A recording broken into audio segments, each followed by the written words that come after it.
Test, test, 1, 2, 3, 4, 5, 6, 7, 8, 9, 10. Test, test, test, 1, 2, 3, 4, 5, 6, 7, 8, 10. Test, test, test, test, 1, 2, 3.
for those that didn't hear, 7:30,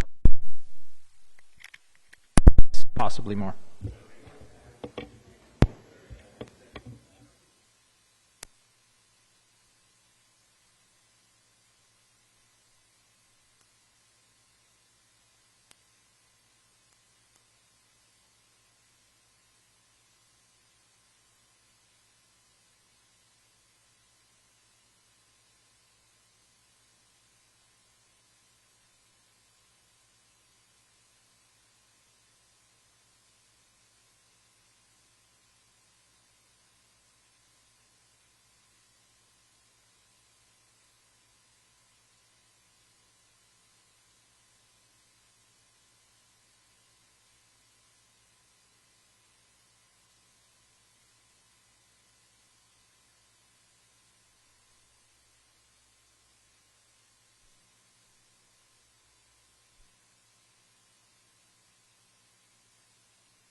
Mic check, 1, 2, 3. 1, 2, 3, 4, 5, 6, 7, 8, 9, 10. 1, 2, 3, 4, 5, 6, 7, 8, 9, 10. 1, 2, 3, 4, 5, 6, 7, 8, 9, 10. Mic check, 1, 2, 3. 4, 5, 6, 7, 8, 9, 10. Good with that? 1, 2, 3, 4, 5, 6, 7, 8, 9, 10. 1, 2, 3, 4, 5, 6, 7, 8, 9, 10. Everybody good? Keep going. 1, 2, 3, 4, 5, 6, 7, 8, 9, 10. 1, 2, 3, 4, 5, 6, 7, 8, 9, 10. Check 1, check 2, check 3, 4, 5, 6, 7, 8, 9, 10. And it's for you guys coming in, 7:30 is the earliest start time for this now, so you guys are all aware. We good? Everybody? We'll do another check in about 15. Keep going. 1, 2, 3, 4, 5, 6, 7, 8, 9, 10, 11, 12. 1, 2, 3, 4, 5, 6, 7, 8, 9, 10. 1, 2.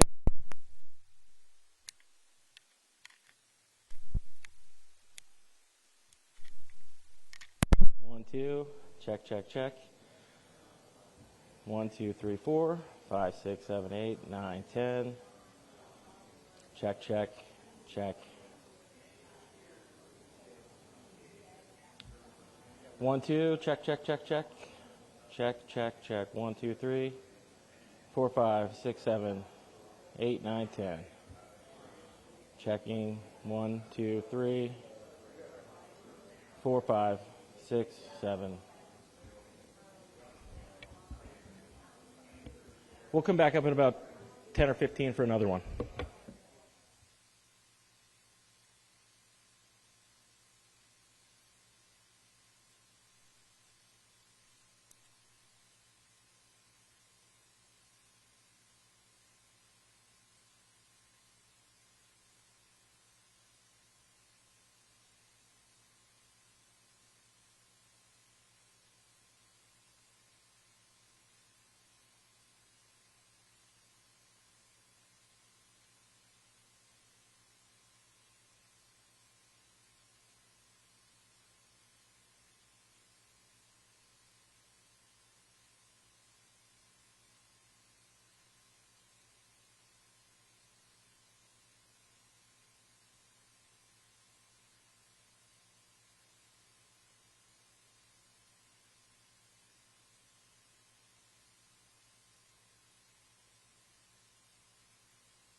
Check, check, check.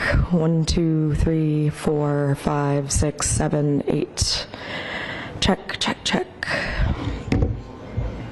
1, 2, 3, 4, 5, 6, 7, 8, 9, 10.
Test, test, test, test.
Check, check, check.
Do a quick mic check again.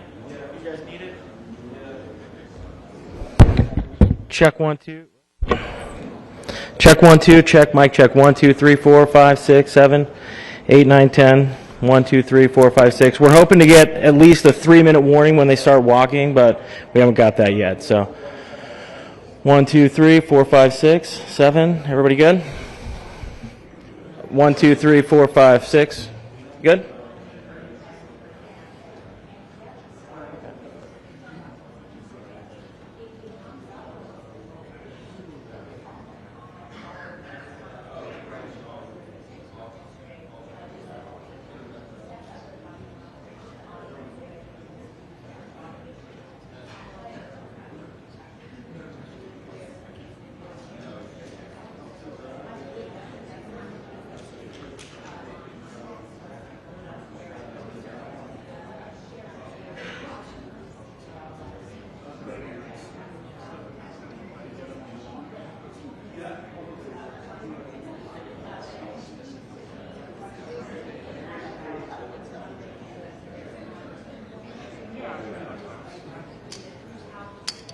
You're right.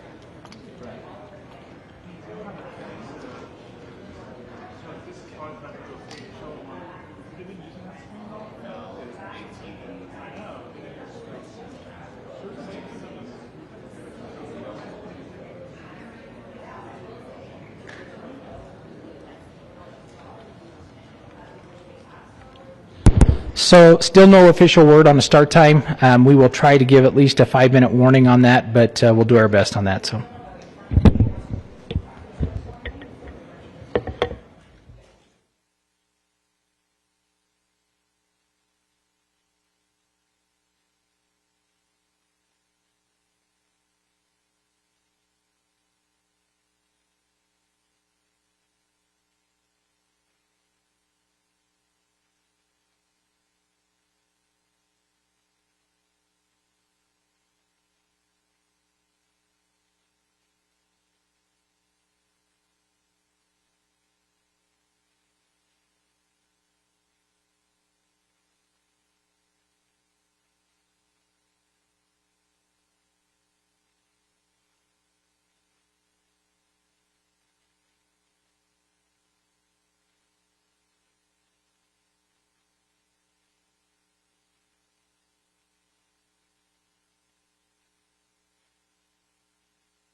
Check 1 2. Mic check 1 2 3 4 5 6 7 8 9 10. Mic 1 2 3 4 5 6 7 8 9 10. Check 1 2 1 2 3 4.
Hello, hello, testing, testing. Hi, everyone. We are 4 minutes out from starting the press conference. Thank you.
morning, ladies and gentlemen. At today's press conference, we will hear from Governor Cox, FBI Director Kash Patel, and Sheriff Mike Smith. We also have with us Utah DPS Commissioner Bo Mason, Lieutenant Governor Deidre Henderson, FBI Special Agent in Charge Robert Bowles, and local and federal law enforcement partners. Following the remarks today, Governor Cox, Director Patel, and Commissioner Mason will take questions. Thank you.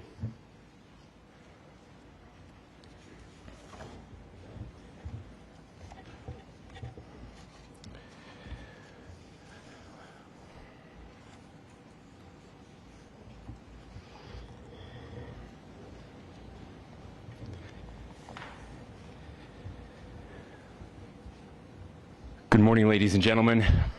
We got him. On the evening of September 11th, a family member of Tyler Robinson reached out to a family friend who contacted the Washington County Sheriff's Office with information that Robinson had confessed to them or implied that he had committed the incident. This information was relayed to the Utah County Sheriff's Office and scene investigators at Utah Valley University. This information was also conveyed to the FBI. Investigators reviewed additional video footage from UVU surveillance and identified Robinson arriving on UVU campus in a gray Dodge Challenger at approximately 8:29 a.m. on September 10th, in which he is observed on video in a plain maroon t-shirt, light-colored shorts, a black hat with a white logo, and light-colored shoes. When encountered in person by investigators in Washington County on September 12th in the early morning hours, Robinson was observed in consistent clothing with those surveillance images. Investigators interviewed a family member of Robinson who stated that Robinson had become more political in recent years. The family member referenced a recent incident in which Robinson came to dinner prior to September 10th, and in the conversation with another family member, Robinson mentioned Charlie Kirk was coming to UVU. They talked about why they didn't like him and the viewpoints that he had. The family member also stated Kirk was full of hate and spreading hate. The family member also confirmed Robinson had a gray Dodge Challenger. Investigators identified an individual as the roommate of Robinson. Investigators interviewed that roommate, who stated that his roommate, referring to Robinson, made a joke on Discord. Investigators asked if he would show them the messages on Discord. He opened it and showed several messages to investigators and allowed investigators to take photos of the screen as each message was shown by Robinson's roommate. These photos consisted of various messages, including content of messages between the phone contact named Tyler with an emoji icon and Robinson's roommate's device. The content of these messages included messages affiliated with the contact Tyler, stating a need to retrieve a rifle from a drop point, leaving the rifle in a bush, messages related to visually watching the area where a rifle was left, and a message referring to having left the rifle wrapped in a towel. The messages also refer to engraving bullets and a mention of a scope and the rifle being unique. Messages from the contact Tyler also mentioned that he had changed outfits. I know there has been speculation as well as to the writing on those casings, those bullet casings, and I believe we have that as well. And I will share that with you now.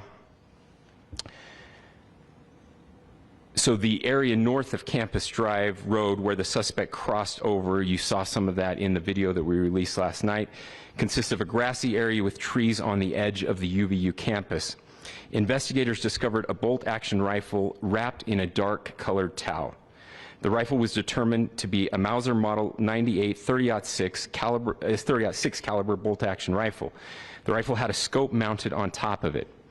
Investigators noted inscriptions that had been engraved on casings found with the rifle. Inscriptions on a fired casing read, "Notices bulges, capital OWO, what's this question mark." Inscriptions on the 3 unfired casings read, "Hey fascist, exclamation point, catch, exclamation point." up arrow symbol, right arrow, and symbol, and 3 down arrow symbols. A second unfired casing read, "Oh Bella Chow, Bella Chow, Bella Chow, Chow Chow," and a third unfired casing read, "If you read this, you are gay, LMAO." We are indebted to law enforcement across the state who's worked seamlessly together, local law enforcement, state law enforcement, and our federal partners with the Federal Bureau of Investigation. We're grateful for everyone who worked together in such a short amount of time to find this person and to bring justice. I want to thank the public who has been so engaged, reviewing videos, helping us with sending in tips, and helping us get to this point. I want to thank the family members of Tyler Robinson who did the right thing in this case and were able to bring him into to law enforcement as well. I especially want to thank the family of Charlie Kirk, Erica, Charlie's parents, his children. I want us to be thinking of them as we bring justice in this case. They will be involved in that justice. We will be working very closely with them as we move through this process as well. This is a very sad day for our country, a terrible day for the state of Utah, but I'm grateful that at this moment we have an opportunity to bring closure to this very dark chapter in our nation's history. With that, I will now turn the microphone over to the Director of the FBI, Kash Patel. Thank you, Governor. This is what happens when you let good cops be cops. The FBI and our partners are proud to stand here today together to bring justice to the family of Charlie Kirk and honor his memory. I want to express my deep gratitude to President Trump, the Vice President, and the entire White House who have been so incredibly supportive with both resources and just personally to the FBI as a team. They had our backs the entire way, and I just want to express my gratitude for giving us the resources we need to operate in this space to bring this sort of justice at this sort of speed. In 33 hours, we have made historic progress for Charlie. Governor Cox, our partnership has been absolutely incredible these last few days. Our partnership will endure. Your state and local partners, your sheriffs, your DPS community has been unbelievably impressive in the hardest of times. And a case like this cannot be solved, cannot be brought without partnering with your state and local authorities. The FBI has a certain role to play, and we will play that role, and we will lead out for the federal government. But Governor Cox, we are so grateful for your state partnership that led out on this investigation. A little bit of the timeline. Charlie was shot at 12:23 p.m. on Wednesday. The first FBI agents arrived on scene in 16 minutes with chiefs of police at 12:39 and secured the scene. The FBI immediately launched fixed-wing assets. We utilized these assets to transport personnel, specialty technicians, hostage rescue teams. We also utilized these assets to go back and forth from the East Coast and here in Utah to transport forensic evidence and other evidence that will be analyzed and is being analyzed at our FBI laboratories in Quantico and other laboratories, including the ATF. At my direction, the FBI released the first set of FBI photos of the suspect at 10 a.m. local time on 9/11. Then, shortly thereafter, the FBI reward of $100,000 was released at 10:45 a.m. local. Myself and Deputy Director Bongino arrived on the scene at approximately 5:30 p.m. on 9/11. The governor led a press conference last night at approximately 8 p.m. where at my direction the FBI released a never-before-seen video of the suspect. We also released new images to the public of the suspect. And just last night, the suspect was taken into custody at 10 p.m. local time. In less than 36 hours, 33 to be precise, thanks to the full weight of the federal government and leading out with the partners here in the state of Utah and Governor Cox, the suspect was apprehended in a historic time period. And I want to highlight what Governor Cox said. This would not have been possible without you, the media, and you, the public. That's why we went so public, so fast, and we're so transparent, and we're committed to that transparency. The crime scene, just a little bit there. It is a large crime scene. State and local authorities, along with federal authorities, processed that crime scene quickly. And I even had the ability to walk through that crime scene and walk through the steps the suspect took to learn more about what was needed and what resources we needed to bear to create a full picture for the FBI and leadership back in Washington. Furthermore, thankfully to state and local partners, forensic evidence has been seized and continues to be garnered. Forensic evidence has already been evaluated at FBI laboratories in Quantico and state and local authorities here. We will continue to process evidence as we see it, as we collect it, and we will continue to deliver to Governor Cox and his team. Last night, we had a total of approximately 7,000 leads. As of this morning, thanks to your great work, we have over 11,000 leads that were called in to the FBI, and we are running out every single lead that we can. Every one of those leads will be run out. The arrest is a testament to the dedication of good law enforcement being great, and partnerships in law enforcement, which I've tried to highlight as my tenure as the director of the FBI. There is no better relationship for law enforcement than the FBI to partner with state and local authorities, and you've seen it here in these last few days.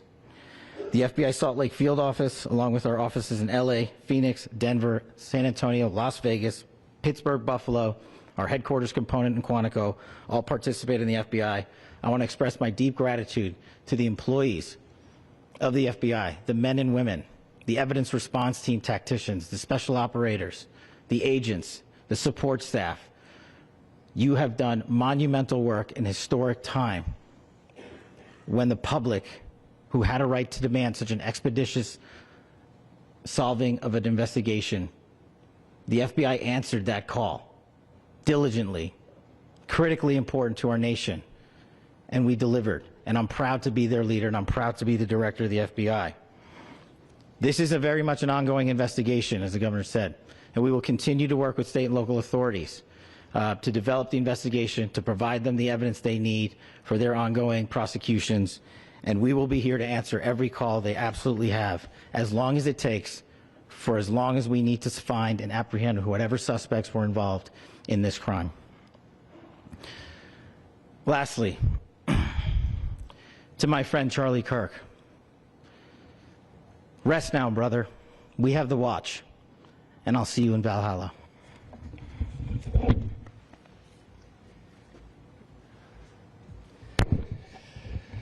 Thank you, and good morning. I would just like to take a few minutes as the sheriff to express my gratitude for everybody who has played a part in this investigation. As you know, it's been a vast, a complicated, and a very, very fast-paced investigation. You're looking at people standing up here who are running on, if they got an hour's sleep in the last couple of days, they're probably lucky. It has been very taxing. It has been so impressive, speaking on behalf of the local law enforcement, to see the cooperation that we've seen in this type of case. Across the state, sheriffs, chiefs, our state partners have stepped up and have come to the call on anything that we needed. Our county chiefs have been phenomenal. Our Utah County Attorney, Jeff Gray, who's standing up here with us, has been phenomenal in leading us through this investigation. I would like to thank the federal government for their resources, their assets. Our local team here, our FBI team, has been extraordinary in helping us work through this and bring this person to justice. Most of all, I would like to thank the public, and specifically, I would like to thank the public who turned to prayers and who turned to positiveness for us. I would like to thank them on behalf of the law enforcement community, because we needed those prayers. That's what we needed to get through this. We needed your support, and you gave it to us. We needed your patience, and you gave it to us. And I would like to thank you for the Kirk family, because that's what they need, is your support and your prayers, and that will get us through all of this. So thank you everybody for everybody that have stepped up. We've had such a phenomenal response to this. Thank you.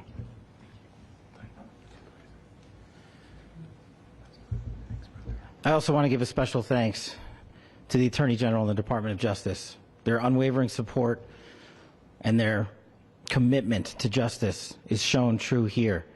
And without AG Bondi and Deputy Attorney General Todd Blanche and the resources they brought to bear, we would not have been able to complete our mission. And I just want to say special thanks. It's an honor to be a part of the Department of Justice. Thank you again to our incredible law enforcement team who has worked so hard. Sheriff, I got a solid 90 minutes last night, so I'm probably the most well-rested person up here. Ladies and gentlemen, I get the microphone, so I hope you'll permit me a moment just to share a few more thoughts about where we are and how we got here, and maybe a little bit of where we go from here. I don't want to get too preachy, but I think it's important that we, with eyes wide open, understand what's happening in our country today. I've heard people say, well, why are we so invested in this?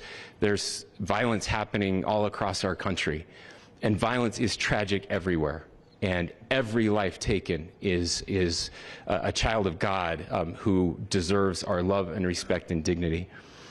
This is certainly about the tragic death, political assassination of Charlie Kirk. But it is also much bigger than an attack on an individual.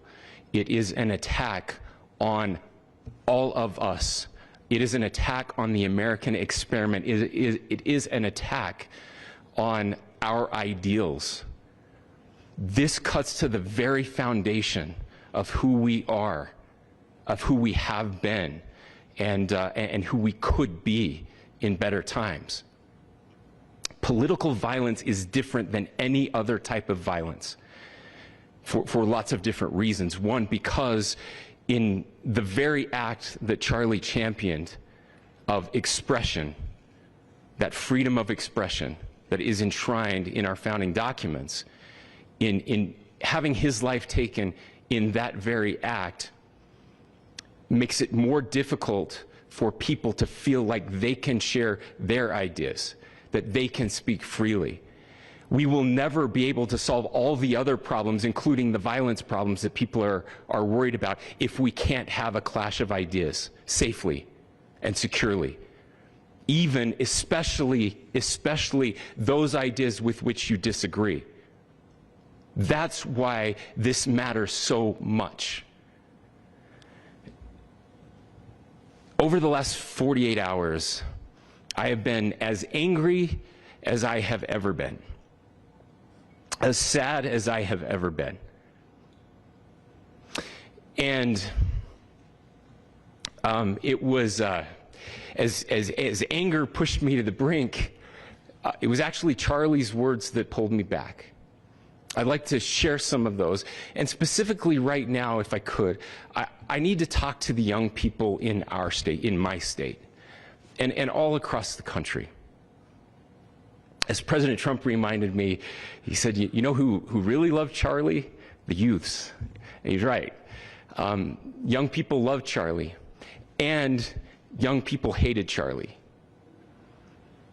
And Charlie went into those places anyway. And these are the words that have helped me. Charlie said, when people stop talking, that's when you get violence.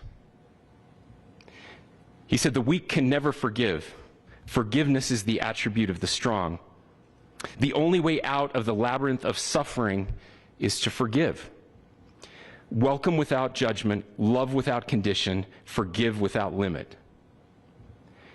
He said, always forgive your enemies. Nothing annoys them so much. A few months ago, I referenced this last night, Charlie posted to social media, when things are moving very fast and people are losing their minds, it's important to stay grounded. Turn off your phone, read scripture, spend time with friends, and remember, internet fury is not real life. It's going to be okay. He again said, when you stop having a human connection with someone you disagree with, it becomes a lot easier to commit violence. He said, what we as a culture have to get back to is being able to have a reasonable agreement, where violence is not an option. Now, again, to my young friends out there, you are inheriting a country where politics feels like rage. It feels like rage is the only option. But through those words, we have a reminder that we can choose a different path. Your generation has an opportunity to build a culture that is very different than what we are suffering through right now. Not by pretending differences don't matter, but by embracing our differences and having those hard conversations. I think we need more moral clarity right now. I hear all the time that words are violence. Words are not violence. Violence is violence. And there is one person responsible for what happened here. And that person is now in custody and will be charged soon and will be held accountable.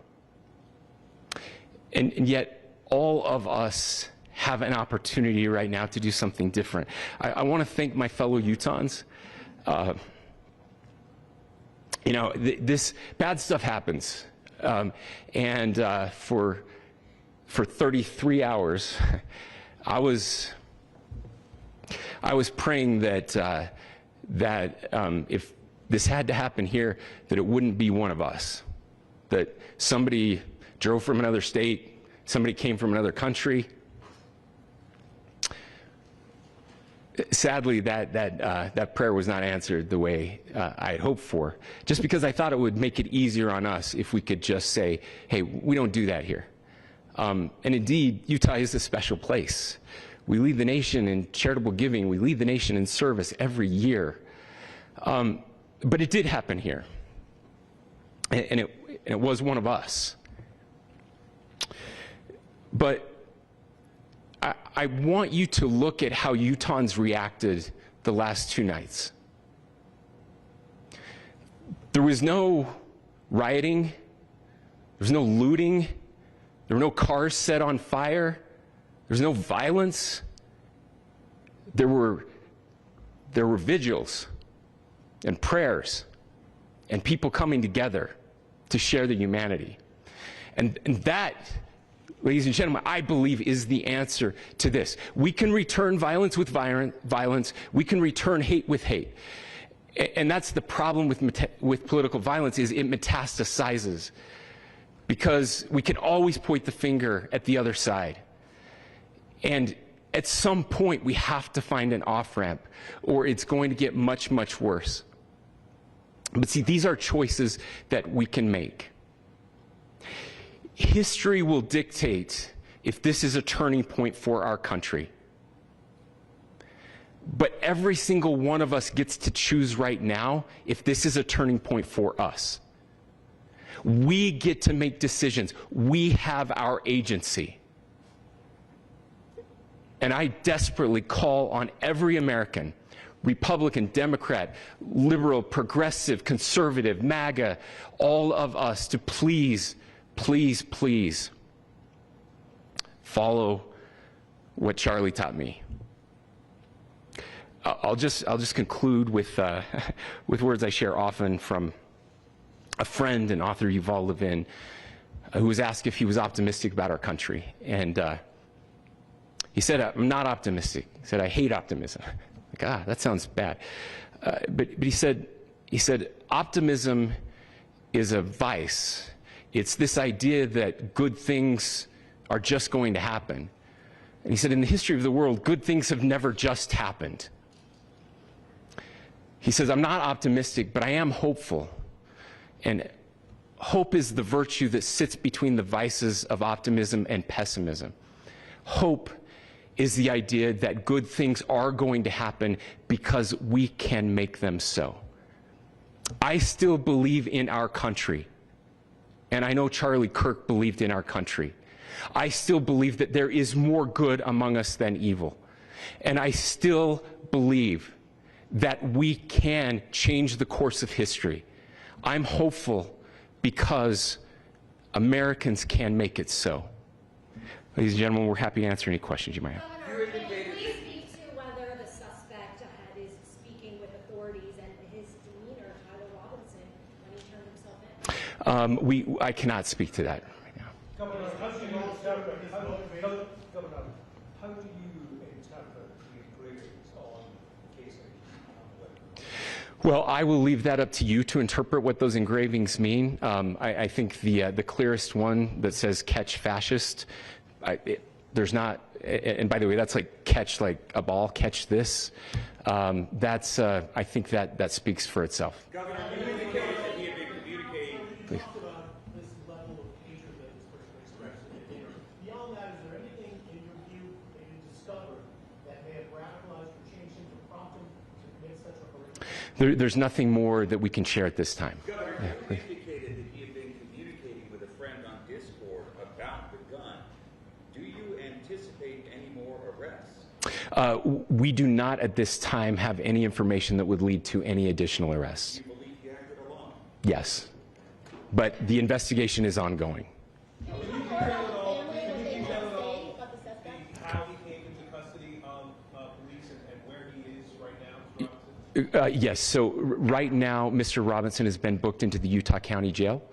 You heard the president this morning report that he was taken into custody, that his family and a friend helped to deliver him into custody of law enforcement in Washington County. For those of you that don't know where Washington County is, it is the southwesternmost part of the state of Utah. It's about a 3.5 to 4 hour drive from here, where we are right now, and that's where he lived and where they turned him in. Please, I'll go here. I can't share any more than what I've already shared. Yeah.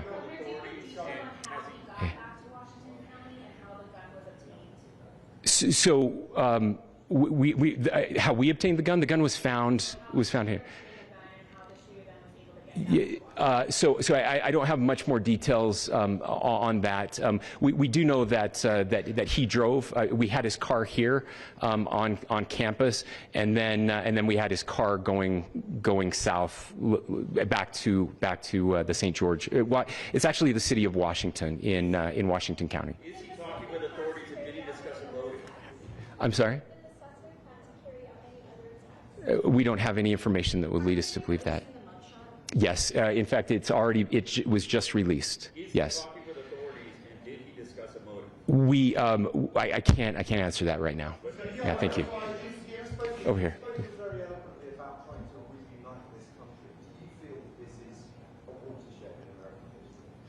I absolutely believe that this is a watershed in American history. Yes. The question is, what kind of watershed? And that chapter remains to be written. Is this the end of a dark chapter in our history, or the beginning of a darker chapter in our history? Look, I mean, if you look at true political assassinations in this country of someone of this stature, this feels a lot like the late 60s, and having one so gruesomely displayed on camera in all of our hands and in all of our pockets. We are not wired as human beings biologically, historically. We have not evolved in a way that we are capable of processing those types of violent imagery. And by the way, we've seen another one with a gruesome stabbing very recently that went viral. This is not good for us. It is not good to consume. Social media is a cancer on our society right now. And I would encourage, again, people to log off, turn off, touch grass, hug a family member, go out and do good in your community. That is happening, and it's happening organically right now. I had a friend in a small city in Utah who said, we're getting together, the Republicans and Democrats in my little town are getting together to have a discussion tonight, last night, just to find a way to find their better angels. So yes, this could be, I mean, again, you have to go back to JFK to have seen a video live of something like this happening. I wasn't born until 1975, but I know that things were really dark in the late 60s. Sorry to some of you. I know some of you were there. This is our moment. Do we escalate, or do we find an off-ramp? And again, it's a choice. It's a choice, and every one of us gets to make that choice. Two more questions right here. Could we clarify that the release of those enhanced images at 8 p.m., the timeline that Director Patel gave us, led to the arrest at 10 p.m.? Is there a direct connection between those two events? I cannot comment if there is a direct connection or not, but all I can say is that that through some process, the family came to know that this had happened. One more thing, Governor. Could you just clarify the clothing issue you mentioned earlier? Was he changing outfits? Correct. Yes, yes. So, so when he's first spotted on campus, he has different clothing on, and then he changes clothing on the roof, and then changed back into that clothing at some point, so that when he was apprehended, when he was arrested, the clothing matched the clothing he had on before the shooting here at UVU. Last question here. Yes. Suspect was from Utah. Can you kind of tell us a little bit more about where, and was he a student here at this university, and is there any history of mental illness? Yeah. So. I don't have any information on the mental illness part. He was not a student here at UVU. He was living and had lived for a long time with his family in Washington County, in the southernmost part of our state. Thank you, everyone, for your great work in getting this information out. I will just say, process-wise, this may be important. I know many of you aren't familiar with the process in Utah. I think it's important that you understand that basically we have 3 days for charging documents to be filed. A CI will be filed. We'll have more information then, more detailed information as those charging documents are filed in preparation for a preliminary hearing. So 3 days. So we would anticipate then that early next week those charging documents will be filed. We will obviously be working. The county attorney will be working very closely with Mr. Kirk's family as those documents and decisions are prepared and made. Thanks, everyone.